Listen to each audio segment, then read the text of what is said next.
Le mot apprendre, ça va dans les deux sens. C'est-à-dire que je t'apprends à faire de la musique, tu vois, et toi, tu apprends à faire de la musique. C'est-à-dire que ça va c'est dans les deux directions.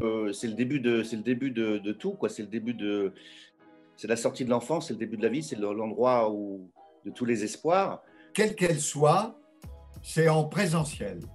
C'est un endroit où tout est possible. É a grande base do ser humano, assim, né? De como ele vai se dar no universo.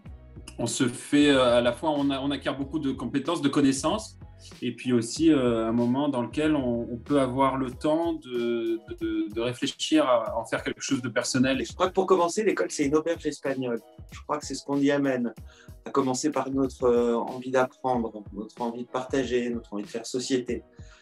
Et du coup, c'est le contexte dans lequel on apprend du savoir autant que du savoir-faire, et du savoir-être et du savoir-vivre. Plutôt faire découvrir à chacun ce qu'il est et qui il est et vers quoi il se dirige. C'est plutôt ça. Et le faire éclore, en gros. Et j'aimerais plutôt avoir un professeur d'art plastique qui soit d'abord un artiste et après un professeur. Donc d'abord l'art et après la pédagogie. C'est surtout pas quelqu'un qui va vous dire comment faire. C'est pas du tout comme ça que je travaille. Des gens qui sont à l'écoute des âmes humaines et qui sont là pour vous rendre meilleur. Ils ne pensent pas comme les rois, comme les tyrans, qui lui dit non, il faut changer le monde, il faut voilà. Non, dans l'artiste c'est pas du tout quelqu'un, c'est vraiment le fou, quoi. C'est celui qui dit la vérité comme les enfants. Eu não digo que eu sou tutora ou não, eu sempre digo que é uma troca, né? Son rôle, c'est effectivement de transmettre des connaissances, transmettre aussi une expérience. En tout cas, je pense beaucoup pour les écoles d'art, je pense que c'est très important, une expérience soit de la scène ou de la production artistique. Le professeur d'art, comme l'ami, comme le professeur de mathématiques, comme tout autre pédagogue, doit être en premier lieu une sorte de lanterne, quelqu'un qui est là pour éclairer un autre dans lequel il croit, ou auquel en tout cas il veut donner le plus de chance possible pour se révéler à sa propre lumière. D'ailleurs, ça a été très beau à voir, je trouve, à quel point les écoles ont su inventer avec les technologies, avec notamment Zoom par exemple, là comme maintenant, de voir que certaines écoles ont réussi à utiliser ces outils-là qui auraient pu être uniquement des contraintes et à pouvoir en faire quelque chose d'autre et quelque chose d'intéressant. Après, c'est sûr que le fait que, par exemple, pour des acteurs de ne pas pouvoir aller au théâtre ou pour des étudiants en art de ne pas pouvoir aller voir des expos ou des musiciens pour ne pas aller à des concerts, c'est clair que c'est extrêmement pénalisant. Ça manque à tout le monde et ces restrictions, ça nous a peut-être fait aussi prendre conscience du fait que justement, d'habitude, en fait, on pouvait le faire et que là, une fois qu'on ne pouvait plus du tout, ça nous manque et on se sent coincé complètement. Donc, S'il suffisait juste de faire son boulot, faire ses courses, de manger et de dormir, on serait tous heureux. Apparemment, non. Les Français ils sont en dépression nerveuse en ce moment parce qu'ils rêvent que d'une chose, c'est de pouvoir revoir les autres, premièrement, de pouvoir revoir une pièce de théâtre, de pouvoir rigoler, de pouvoir réfléchir, de pouvoir aller au cinéma. Et beaucoup le voient comme quelque chose de négatif, ce qui s'est passé pendant le confinement. Moi, je trouve que c'est plutôt positif parce que les gens, ils ont compris ce qu'ils avaient perdu. Je pense que la nécessité du beau et la nécessité des mythes et la nécessité du contexte qui nous a construits est tellement plus forte que ça que je crois qu'il y a quelques arnaqueurs qui essayent de trouver une faille, de toute façon qui passent leur vie à essayer de trouver une faille, mais je pense qu'il y a quelque chose de plus stable que ça derrière. Le monde occidental tel qu'on est, on est des enfants, c'est monstrueux. C'est monstrueux. Et puis le rapport à la mort, puis le rapport à la jeunesse, puis de dire que la jeunesse, on n'en parle jamais de mort. Bah ouais, il y a des morts, en fait. C'est un truc, voilà. Et qui parle de ces choses-là, si ce n'est les profs d'art. Qui parlent de métaphysique, les profs de philo et les profs d'art, c'est les seuls qui parlent de ça, quoi. Une société sans art, c'est une catastrophe pour la pensée, quoi. Donc on peut y arriver quand même, on y est arrivé malgré ce confinement, par des Zooms, on peut y arriver quand même. Porque acho que o aprender faz parte do sobreviver, né? E aí, muito do aprender, a gente eleva novas energias para a gente sacar esse sobreviver, né? Et ce qui est assez rigolo, c'est qu'il y a des gens qui ne sont jamais allés au théâtre avant le confinement, qui n'étaient pas plus que ça férus de cinéma, de musique, de livres. Et l'ennui et l'enfermement a développé chez l'être humain pendant ce confinement une envie de création, une envie d'art, et ça peut être que positif. L'expression et la transmission sont deux choses séminales de l'avenir. L'expérience que l'on peut transmettre, les graines que l'on sème, ce que l'on se propose de créer pour notre société, ce que l'on se propose de créer pour notre jeunesse, en fait, c'est quelque chose qui mobilisera toujours les hommes, même en temps de guerre, même en temps de pandémie.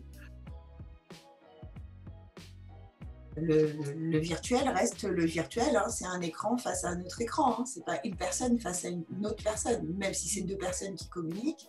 Ce que j'aime dans le théâtre, c'est que le comédien il peut perdre sa paire de chaussures à n'importe quel moment.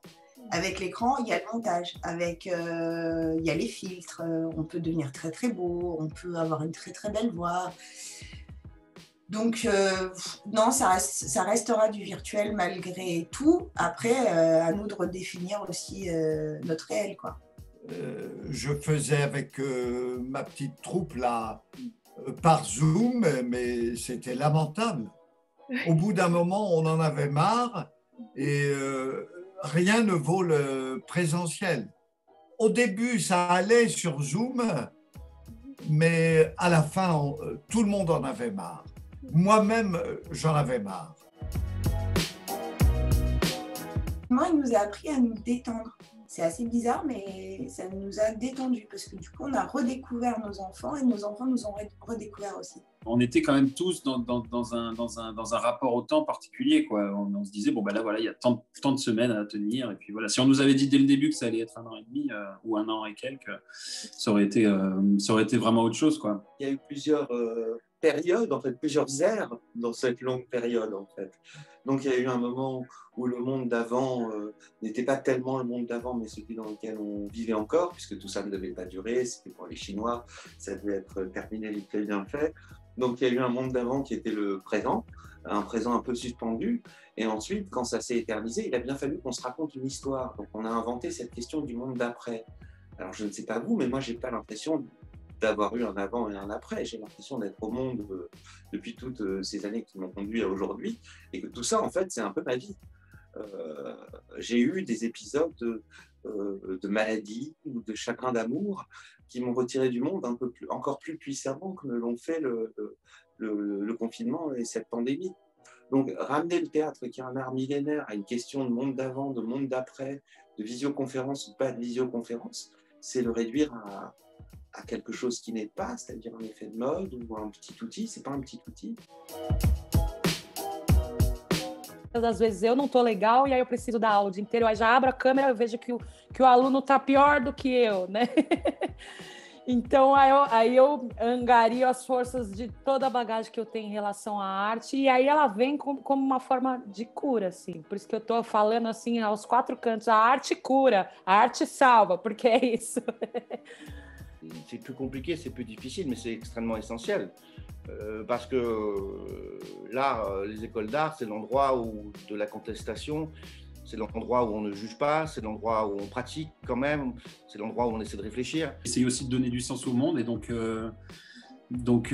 ça, de toute façon, pandémie ou pas, on en aura toujours besoin, quoi. C'est pas un métier au sens bureau 9h-17h qu'on va faire, mais on va prendre le talent de votre enfant, l'envie de votre enfant, la passion de votre enfant, parce qu'on ne va pas en école d'art par hasard, enfin je crois pas, et on va essayer d'en faire quelque chose. Là maintenant, est-ce que l'art est ressorti plus nécessaire qu'avant? Je ne pense pas. J'en suis le premier affecté, hein, mais je ne pense pas. Ce qui a changé avec la visio, c'est que les gens m'envoient des enregistrements. Mais je me suis rendu compte que le fait qu'ils s'enregistrent juste par sécurité pour le cours, ça les fait faire des progrès. Parce que finalement, chaque élève devient, avant d'envoyer l'enregistrement, des gens réécoutent, ils valident ou pas. Quand ils ne valident pas leur enregistrement pour me l'envoyer, ils réfléchissent comment ils peuvent l'améliorer. Et finalement, ils ont une démarche qui est une démarche vraiment d'apprentissage, et là qui est vraiment nouvelle. Alors ça ne veut pas dire que les enregistrements, ils n'existaient pas avant. Ça veut dire que rien ne nous obligeait à le faire. Et du coup, on ne le faisait pas. Par le truchement d'Internet, c'est très difficile. Tu ne vois pas les gens et tu ne les regardes pas, en fait. Ouais. Et tu ne peux pas leur dire ce qui se passe à l'instant. Tu ne peux pas tricher à l'image. Tu vois? Oui. Tu ne peux pas tricher. Donc, ça apporte ça, au moins. Les défis, c'est que tu ne peux pas toucher les gens. Tu ne peux pas leur parler individuellement. Individuellement, il y a besoin de la présence. Accepter, à un moment donné, la solitude que ça impose. Puis il y a aussi une difficulté peut-être qui est technique. Selon que tu as une bonne connexion ou une mauvaise connexion, la chose se fait ou ne se fait pas. Donc oui, il y a aussi toute une somme d'inconvénients, mais par rapport à ce qu'on vient de vivre ces derniers mois, c'est pas grand-chose. Alors, je ne sais pas si c'est à cause du confinement en règle générale ou si c'est à cause du parti qu'on a pris dans l'école où je travaille. Mais en tout cas, oui, je me rends compte qu'ils sont un peu plus acteurs-créateurs. Mais je trouve que ça donne vachement plus d'initiative aux étudiants qui tout à coup relient tout ça à la technologie. Pour beaucoup, ce sont des jeunes gens, donc ils ont des technologies immédiates, leurs iPhones, leurs choses comme ça, les petits logiciels gratuits de montage, etc. Et très vite, ils arrivent à monter des petites choses et puis à se rendre compte que la narration, en fait, ne dépend pas uniquement de leur opinion, mais de ce qui existe effectivement. C'est l'attention. Et pour avoir donné des cours de théâtre à des tout petits comme à des plus grands, en physique, en présentiel, comme on dit maintenant, le tout, c'est l'attention. Comment je vais réussir à garder leur attention? Comment ils vont comprendre que c'est dans leur intérêt qu'on fait ça? Et je pense que le défi là de l'école en visio, ça va être d'essayer de compenser ce manque-là. Parce que les enfants, ils ont besoin, quoi qu'on dise, même si ils sont captivés par un écran, ils peuvent être captivés par un écran, mais ils vont être dans la passivité. Là, l'idée, c'est comment je fais pour à la fois me servir d'un écran et garder le côté enthousiasmé et enthousiasmant de l'apprentissage, quoi. D'essayer d'inventer des formes nouvelles. Voilà. C'est ça, on est confrontés, nous les artistes, depuis le confinement en 2019.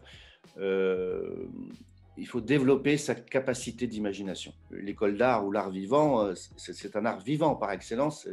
On a besoin de se retrouver ensemble sur un plateau pour travailler. Donc ça a des limites quand même. Il se trouve que les plateformes de visio, enfin je ne sais pas si c'est pas ça, c'est peut-être un détail, mais que les plateformes de visioconférence comme Skype ou Zoom ne sont pas du tout adaptées aux instruments de musique. Ils sont adaptés à la voix, parce que c'est faire des conférences, des cours, mais dès qu'un élève il doit jouer du piano ou du saxo qui met un métronome, les plateformes elles filtrent ça, donc c'est quand même très complexe. Par rapport au répertoire, par rapport à ce que c'est qu'un texte, la pensée, la syntaxe, ce que c'est que parler, ce que c'est que dire. Effectivement, c'est un outil qui peut être très pédagogique. Le métier d'acteur étant empirique, rien ne remplace l'expérience. Et on aura beau dire un projecteur et l'odeur de la poussière sur un projecteur qui crame lentement, ça ne sera jamais visible, audible, respirable par ces petits écrans, quoi. Ça n'est ni une survie de l'école, ni une nouvelle école. C'est une société dans laquelle il va bien falloir faire avec ces nouveaux outils technologiques. Les gens seront toujours de toute façon en quête d'histoire. Donc que ce soit par truchement d'un écran d'ordinateur ou un plateau de théâtre, Bien sûr que c'est frustrant pour les artistes. Mais quoi? Est-ce que c'est pas frustrant pour les précaires qui, eux, n'ont même pas de quoi désormais se payer une connexion Internet? Então, esse novo normal é equilibrar essas duas plataformas, né? De sim, voltar a fazer o presencial, né? Porque o ser humano precisa disso, mas o online vai continuar. Enquanto professor e artista, eu acho que é isso, vai continuar, assim, né? Vai ser plus a mais, né, do que já vivíamos. L'art de l'acteur, l'art du metteur en scène, l'art des artistes, c'est de s'adapter, de s'adapter. Je ne suis pas en train de dire que Staline, c'était bien. Loin de là, c'était très dur pour les Russes. Mais il n'y a jamais eu d'aussi bon spectacle parce qu'il fallait contourner la dictature et il fallait chercher de l'imaginaire pour essayer de faire passer quelque chose. Pour moi, il y a 50% de l'apprentissage qui se fait sur scène, 50% qui se fait à l'école. Et donc, c'est vrai que là, le fait qu'ils n'aient pas pu jouer pendant toute cette période de leurs études, pour ceux qui sont encore en études, j'espère que cette énergie-là qui n'a pas pu être dépensée, elle va être décuplée et qu'on aura les années folles du 21e siècle bientôt, quoi.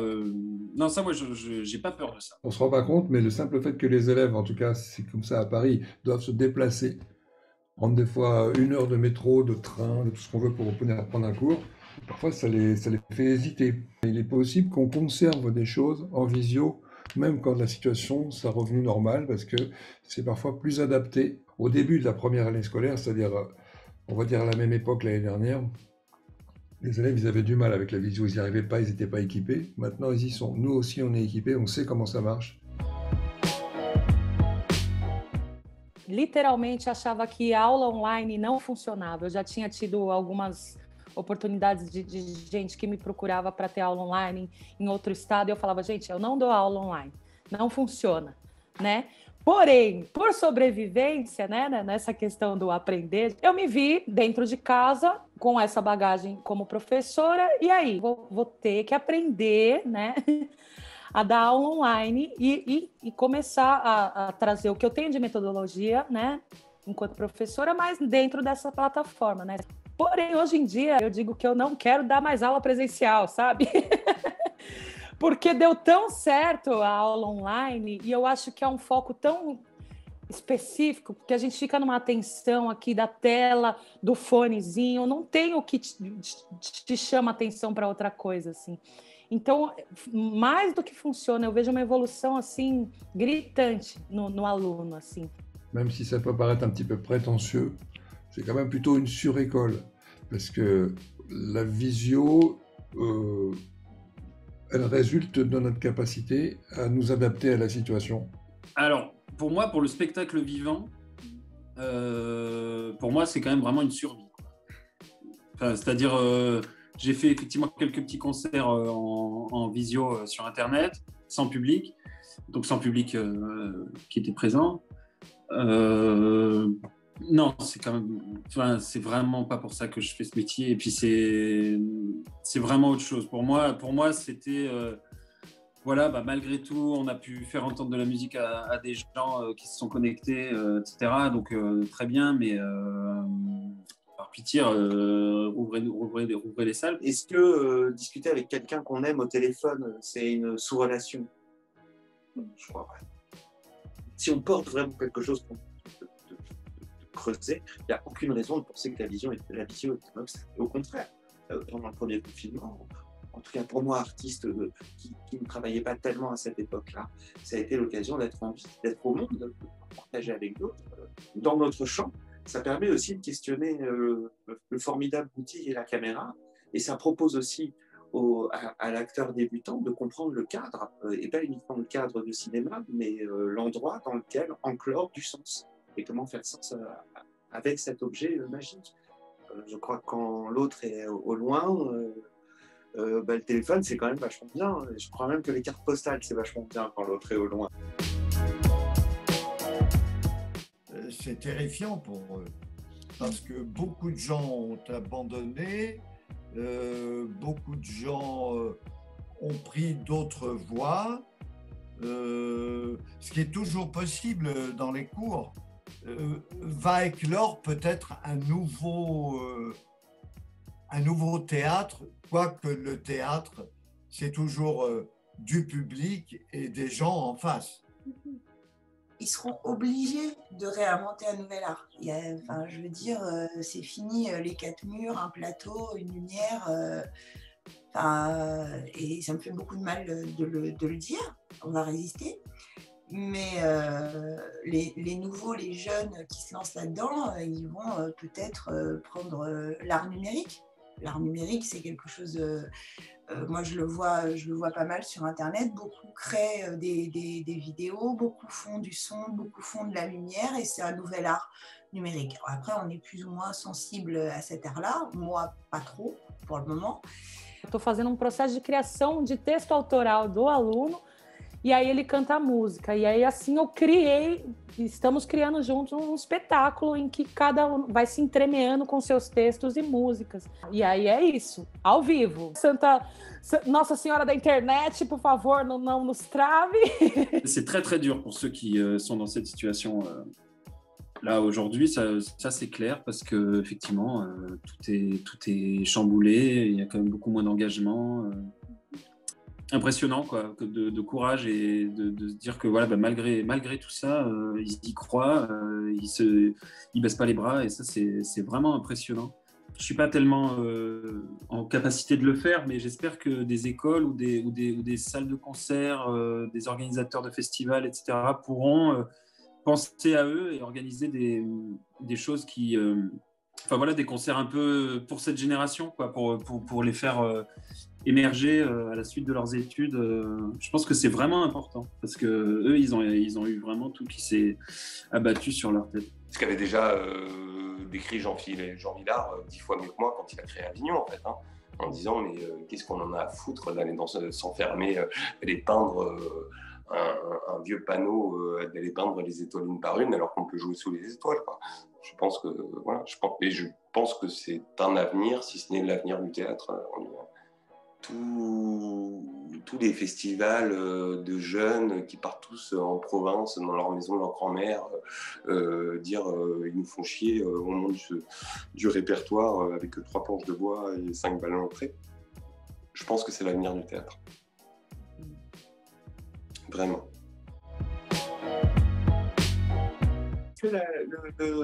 L'entraînement du sportif, c'est la place du prof? Non, certainement pas, à aucun moment. Mais ce qu'on note depuis, et puis ça revient, c'est des modes et tout ça, ce qu'on note là depuis quelques années, c'est qu'effectivement, il y a une espèce d'activisme permanent de l'artiste qui soutient des causes. Mais ce que j'ai vu en grandissant dans les années 80, en étant un adolescent dans les années 80, c'est que les grandes causes ou la cause, c'est toujours d'une certaine manière la mort de l'art, en réalité. Et peut-être que l'autre qui entend et qui voit ça dit là il y a contestation, là il y a sublimation de quelque chose, là il y a révolte contre quelque chose, là il y a colère. Mais si notre colère on ne la transforme pas, ou si l'amour on ne le magnifie pas, qu'est-ce qu'on raconte au spectateur d'autre que notre ambition à un moment donné jouer les Don Quichotte de comptoir? À l'endroit où je suis, je vois ça. Soit ils les soutiennent, ou soit ils sont à part. Moi, je ne me mêle pas de manifestations et je ne les suis pas. De toute façon, je suis à la retraite. Il doit les accompagner. Vous prenez, je ne sais pas moi, mai 68, qui a débuté par des ouvriers et qui après a été relayé par des étudiants. Les étudiants, ils se sont soulevés parce qu'ils avaient peur de leur futur, de leur avenir. Et les profs les ont accompagnés. Mais en tout cas, les professeurs d'aujourd'hui, c'est soit ils accompagnent leurs étudiants pour que ça ne parte pas en cacahuète, parce que moi, je suis pour l'insurrection, je suis pour la révolution, je suis pour tout ça, l'occupation des théâtres, ok, très bien, mais dans quel but? Dans quel but? Et puis, j'ai pas envie que ça parte en cacahuète. Peut-être parce que j'ai 40 ans, je n'ai pas envie que ça crame de partout, parce que ça n'a aucun intérêt. Et puis, il ne faut pas en dégoûter les gens. Et dans les années 60, on devait manifester parce que la conjoncture était différente. Aujourd'hui, pourquoi la culture a été arrêtée? Pourquoi on s'est retrouvé confiné? Ce n'est pas un choix autoritaire politique, c'est un choix sanitaire. Mais tu n'as pas à avoir de posture avec tes élèves. Tu as une posture par rapport à ta discipline, mais pas par rapport à ce que tu es. Justement. La seule posture à avoir, c'est ce qui se passe au plateau. Eux, arrivant dedans, ont l'envie ou la naïveté de croire que c'est ce contexte qui a créé ça. Et ils mélangent les deux. Alors que, en fait, il y a deux problématiques différentes. Il y en a un qui a un combat, l'autre qui est une pandémie, qui fait ressortir la nécessité de l'art. À vrai dire, je vois moins de colère que de profonde tristesse. Qui peut-être, effectivement, quand elle devient rance, se transforme en colère. Mais je vois surtout de la peine chez mes étudiants, plus que de la colère.